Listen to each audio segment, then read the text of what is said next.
যে খবরে নজর রাখতে হচ্ছে, নিটের বহু পরীক্ষার্থীকে অতিরিক্ত নম্বর, ইচ্ছে মতো নম্বর দিয়েছেন নিট। এই অভিযোগ ফিজিক্স চলার কর্ণধার অলোক পাণ্ডের। এনটিএর সিদ্ধান্তকে চ্যালেঞ্জ অলোকের। সুপ্রিম কোর্টে দ্বারস্থ অলোক পাণ্ডে। প্রায় ১,৫০০ পরীক্ষার্থীকে অতিরিক্ত নম্বর দেওয়া হয়েছে দাবি অলোক পাণ্ডের আইনজীবীর। নিটের প্রশ্নপত্র ফাঁস নিয়ে মামলা সুপ্রিম কোর্টে। আজ সকাল 10:30 থেকে শুনানি শুরু। আজ সকাল 10:30 থেকে শুনানি শুরু। নিটে বহু পরীক্ষার্থীকে অতিরিক্ত নম্বর, ইচ্ছে মতো নম্বর দেওয়া হয়েছে, এমনটাই অভিযোগ অলোক পাণ্ডের। সুপ্রিম কোর্টে মামলা অলোক পাণ্ডের। আজ 10:30 থেকে মামলার শুনানি। আর মাত্র কয়েক মিনিট, তারপরেই শুনানি শুরু সুপ্রিম কোর্টে। ফিজিক্স সোলার কর্ণধার অলোক পাণ্ডের অভিযোগ, এবং ইতিমধ্যে রাস্তায় নেমেছে বহু পরীক্ষার্থী। তারা নেমেছেন রাস্তায়, আন্দোলন করছেন, সেই ছবি।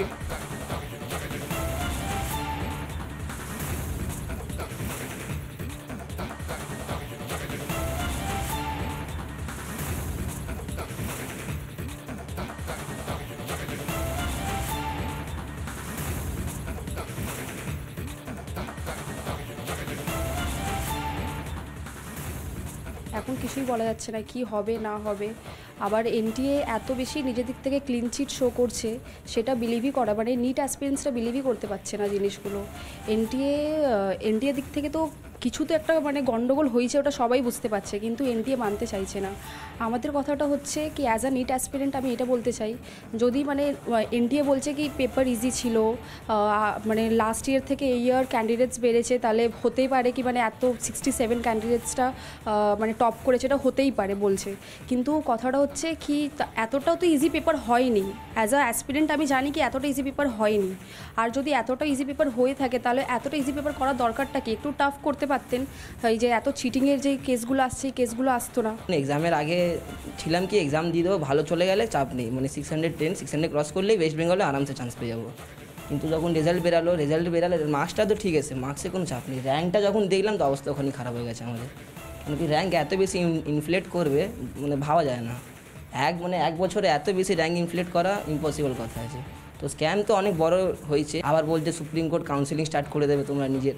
তো একবার কাউন্সিলিং স্টার্ট যদি হয়ে যায় একবার, তাহলে তো এটা তো মানে সাইডেই থেকে যাবে, কি কোনো ইয়েই থাকবে না, আর কোনো অপশানই থাকবে না। মানে স্টুডেন্টরা কোথায় ফের যাবে? কাউন্সিলিং কেন কি একবার যদি স্টার্ট হয়ে যায়, তারপরে তো ফের রিনিট হতে পারবে না, রিপাবলিকেশনও মানে ফের দিয়ে রেজাল্টও বার করতে পারবে না।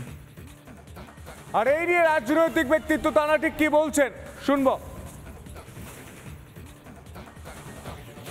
যেটা সঠিক বুঝেছেন সেটার মতন ব্যবস্থা নিয়েছেন।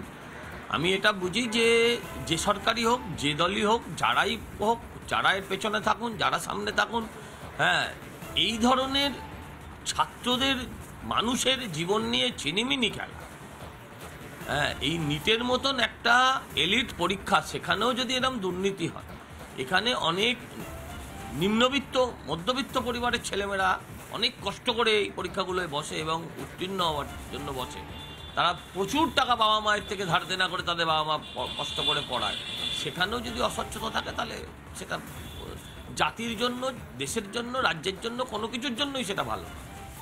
বিনিয়ম আর দুর্নীতি এটাই এখন দিল্লির সরকার এবং আমাদের রাজ্য সরকারের একটা অঙ্গের ভূষণ হয়ে গেছে। স্বাভাবিকভাবে এই প্রশ্নে শেষ পর্যন্ত সুপ্রিম কোর্ট হস্তক্ষেপ করেছেন, তারা নোটিশ দিয়েছেন। এখন সেই ক্ষেত্রে এফিডেভিট দিয়ে তাদের জানাতে হবে যে প্রকৃত অবস্থা, এবং পরবর্তী যে শুনানি আছে সেই শুনানির দিন তারা সেটা জানাবেন এবং পরবর্তী ব্যবস্থা গ্রহণ করবে। এটাই আমরা আশা করব যে দুর্নীতি হয়ে থাকলে, বেনিয়ম হয়ে থাকলে, যা নিয়ে মানুষের অভিযোগ আছে, বিভিন্ন ক্ষেত্রে আমাদের এসএফআইয়ের অভিযোগ আছে, সেই অভিযোগের ভিত্তিতে সেগুলি তদন্ত হয়ে তো নিষ্পত্তি হোক, যারা অপরাধী তাদের বিরুদ্ধে ব্যবস্থা গ্রহণ করা হোক। এবং এই পরীক্ষা সামগ্রিকভাবে যদি কোনো রকম ত্রুটি হয়ে থাকে, এই পরীক্ষা সম্পর্কেও যথাযথ সিদ্ধান্ত গ্রহণ করা প্রয়োজন।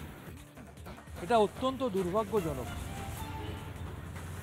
চিকিৎসা পরিষেবায় যে ডাক্তারি কোর্সে ভর্তি হওয়ার জন্য যে নিট পরীক্ষা, যেটা ন্যাশনাল টেস্টিং এজেন্সি যেটা অর্গানাইজ করে, এই তাদের মধ্যে যেখানে 25-26 লক্ষ স্টুডেন্ট যেখানে পরীক্ষা দেয়, সেখানে যেভাবে দুর্নীতি সামনে এসেছে, 720 পরীক্ষায় যেখানে দেখা যাচ্ছে 68 জনই 69 জন 720 পেয়েছে, হরিয়ানার একটা সেন্টার থেকে পরপর 6 জন একই নাম্বার পেয়েছে, যেখানে কোনোভাবেই 720-তে 720 বা তার পরের নাম্বারটা হতে পারে 716, এখানে কোনোভাবেই 718-19 কেউ পেতে পারে না।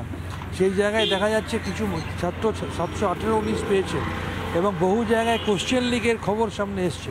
এটা অত্যন্ত দুর্ভাগ্যের। এটা এর নিয়ে আমাদের দল প্রতিবাদ করেছে, সারা দেশে প্রতিবাদের ঝড় উঠেছে, ইন্ডিয়ান মেডিকেল অ্যাসোসিয়েশন এর বিরুদ্ধে প্রতিবাদ করেছে। যে খবরে নজর রাখতে হচ্ছে, নিটের বহু পরীক্ষার্থীকে অতিরিক্ত নম্বর, ইচ্ছে মতো নম্বর দিয়েছেন নিট। এই অভিযোগ ফিজিক্স চলার কর্ণধার অলোক পান্ডের। এনটিএর সিদ্ধান্তকে চ্যালেঞ্জ অলোকের, সুপ্রিম কোর্টে দ্বারস্থ অলোক পান্ডে। প্রায় 1,500 পরীক্ষার্থীকে অতিরিক্ত নম্বর দেওয়া হয়েছে দাবি অলোক পান্ডের আইনজীবীর। নিটের প্রশ্নপত্র ফাঁস নিয়ে মামলা সুপ্রিম কোর্টে। আজ সকাল 10:30 থেকে শুনানি শুরু। আজ সকাল 10:30 থেকে শুনানি শুরু। নিটে বহু পরীক্ষার্থীকে অতিরিক্ত নম্বর, ইচ্ছে মতো নম্বর দেওয়া হয়েছে, এমনটাই অভিযোগ অলোক পান্ডের। সুপ্রিম কোর্টে মামলা অলোক পান্ডের। আজ 10:30 থেকে মামলার শুনানি। আর মাত্র কয়েক মিনিট, তারপরেই শুনানি শুরু সুপ্রিম কোর্টে। ফিজিক্স সোলার কর্ণধার অলোক পান্ডের অভিযোগ, এবং ইতিমধ্যে রাস্তায় নেমেছে বহু পরীক্ষার্থী। তারা নেমেছেন রাস্তায়, আন্দোলন করছেন, সেই ছবি।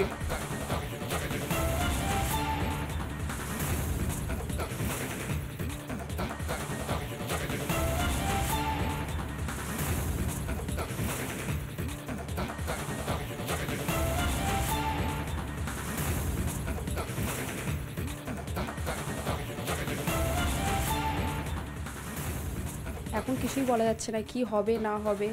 আবার এনটিএ এত বেশি নিজের দিক থেকে ক্লিন চিট শো করছে, সেটা বিলিভই করা, মানে নিট অ্যাসপিরেন্টসরা বিলিভই করতে পারছে না জিনিসগুলো।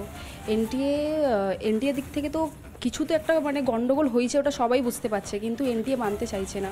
আমাদের কথাটা হচ্ছে কি, অ্যাজ আ নিট অ্যাসপিরেন্ট আমি এটা বলতে চাই, যদি মানে এনটিএ বলছে কি পেপার ইজি ছিল, মানে লাস্ট ইয়ার থেকে এই ইয়ার ক্যান্ডিডেটস বেড়েছে, তাহলে হতেই পারে কি মানে এত 67 ক্যান্ডিডেটসটা মানে টপ করেছে, এটা হতেই পারে বলছে। কিন্তু কথাটা হচ্ছে কি, এতটাও তো ইজি পেপার হয়নি। অ্যাজ আ অ্যাসপিরেন্ট আমি জানি কি এতটা ইজি পেপার হয়নি। আর যদি এতটা ইজি পেপার হয়ে থাকে, তাহলে এতটা ইজি পেপার করার দরকারটা কি? একটু টাফ করতে পারতেন। এই যে এত চিটিংয়ের যে কেসগুলো আসছে, এই কেসগুলো আসতো না। এক্সামের আগে ছিলাম কি এক্সাম দিয়ে দেবো, ভালো চলে গেলে চাপ নেই, মানে 610 ক্রস করলেই ওয়েস্ট বেঙ্গলে আরামসে চান্স পেয়ে যাবো। কিন্তু যখন রেজাল্ট বেরালো মার্কসটা তো ঠিক আছে, মার্কসে কোনো চাপ নেই, র্যাঙ্কটা যখন দেখলাম তো অবস্থা ওখানেই খারাপ হয়ে গেছে আমাদের। কেন কি র্যাঙ্ক এত বেশি ইনফ্লেট করবে, মানে ভাবা যায় না। এক বছরে এত বেশি র্যাঙ্ক ইনফ্লেট করা ইম্পসিবল কথা আছে। তো স্ক্যাম তো অনেক বড় হয়েছে। আবার বলছে সুপ্রিম কোর্ট কাউন্সিলিং স্টার্ট করে দেবে তোমরা নিজের। তো একবার কাউন্সিলিং স্টার্ট যদি হয়ে যায় একবার, তাহলে তো এটা তো মানে সাইডেই থেকে যাবে, কি কোনো ইয়েই থাকবে না, আর কোনো অপশানই থাকবে না। মানে স্টুডেন্টরা কোথায় ফের যাবে? কাউন্সিলিং কেন কি একবার যদি স্টার্ট হয়ে যায়, তারপরে তো ফের রিনিট হতে পারবে না, রিপাবলিকেশনও মানে ফের দিয়ে রেজাল্টও বার করতে পারবে না। আর এই নিয়ে রাজনৈতিক ব্যক্তিত্ব তারা ঠিক কি বলছেন শুনবো। যেটা সঠিক বুঝেছেন সেটার মতন ব্যবস্থা নিয়েছেন। আমি এটা বুঝি যে সরকারই হোক, যে দলই হোক, যারাই হোক, যারা এর পেছনে থাকুন, যারা সামনে থাকুন, হ্যাঁ, এই ধরনের ছাত্রদের মানুষের জীবন নিয়ে চিনিমিনি খেলা, হ্যাঁ, এই নিটের মতন একটা এলিট পরীক্ষা, সেখানেও যদি এরকম দুর্নীতি হয়, এখানে অনেক নিম্নবিত্ত মধ্যবিত্ত পরিবারের ছেলেমেয়েরা অনেক কষ্ট করে এই পরীক্ষাগুলোয় বসে এবং উত্তীর্ণ হওয়ার জন্য বসে। তারা প্রচুর টাকা বাবা মায়ের থেকে ধার দেনা করে তাদের বাবা মা কষ্ট করে পড়ায়। সেখানেও যদি অস্বচ্ছতা থাকে, তাহলে সেটা জাতির জন্য, দেশের জন্য, রাজ্যের জন্য, কোনো কিছুর জন্যই সেটা ভালো। বিনিয়ম আর দুর্নীতি এটাই এখন দিল্লির সরকার এবং আমাদের রাজ্য সরকারের একটা অঙ্গের ভূষণ হয়ে গেছে। স্বাভাবিকভাবে এই প্রশ্নে শেষ পর্যন্ত সুপ্রিম কোর্ট হস্তক্ষেপ করেছেন, তারা নোটিশ দিয়েছেন। এখন সেই ক্ষেত্রে বিডিপি দিয়ে তাদের জানাতে হবে যে প্রকৃত অবস্থা এবং পরবর্তী যে শুনানি আছে সেই শুনানির দিন তারা সেটা জানাবেন এবং পরবর্তী ব্যবস্থা গ্রহণ করবে। আর এটাই আমরা আশা করব যে দুর্নীতি হয়ে থাকলে, বেনিয়ম হয়ে থাকলে, যা নিয়ে মানুষের অভিযোগ আছে, বিভিন্ন ক্ষেত্রে আমাদের এসএফআইয়ের অভিযোগ আছে, সেই অভিযোগের ভিত্তিতে সেগুলি তদন্ত হয়ে তো নিষ্পত্তি হোক, যারা অপরাধী তাদের বিরুদ্ধে ব্যবস্থা গ্রহণ করা হোক। এবং এই পরীক্ষা সামগ্রিকভাবে যদি কোনো রকম ত্রুটি হয়ে থাকে, এই পরীক্ষা সম্পর্কেও যথাযথ সিদ্ধান্ত গ্রহণ করা প্রয়োজন। এটা অত্যন্ত দুর্ভাগ্যজনক। চিকিৎসা পরিষেবায় যে ডাক্তারি কোর্সে ভর্তি হওয়ার জন্য যে নিট পরীক্ষা, যেটা ন্যাশনাল টেস্টিং এজেন্সি যেটা অর্গানাইজ করে, এই তাদের মধ্যে যেখানে 25-26 লক্ষ স্টুডেন্ট যেখানে পরীক্ষা দেয়, সেখানে যেভাবে দুর্নীতি সামনে এসেছে, 720 পরীক্ষায় যেখানে দেখা যাচ্ছে 68 জনই 69 জন 720 পেয়েছে, হরিয়ানার একটা সেন্টার থেকে পরপর 6 জন একই নাম্বার পেয়েছে, যেখানে কোনোভাবেই 720-তে 720 বা তার পরের নাম্বারটা হতে পারে 716, যেখানে কোনোভাবেই 718-19 কেউ পেতে পারে না, সেই জায়গায় দেখা যাচ্ছে কিছু ছাত্র 718-19 পেয়েছে এবং বহু জায়গায় কোশ্চেন লিকের খবর সামনে এসছে। এটা অত্যন্ত দুর্ভাগ্যের। এটা এর নিয়ে আমাদের দল প্রতিবাদ করেছে, সারা দেশে প্রতিবাদের ঝড় উঠেছে, ইন্ডিয়ান মেডিকেল অ্যাসোসিয়েশন এর বিরুদ্ধে প্রতিবাদ করেছে।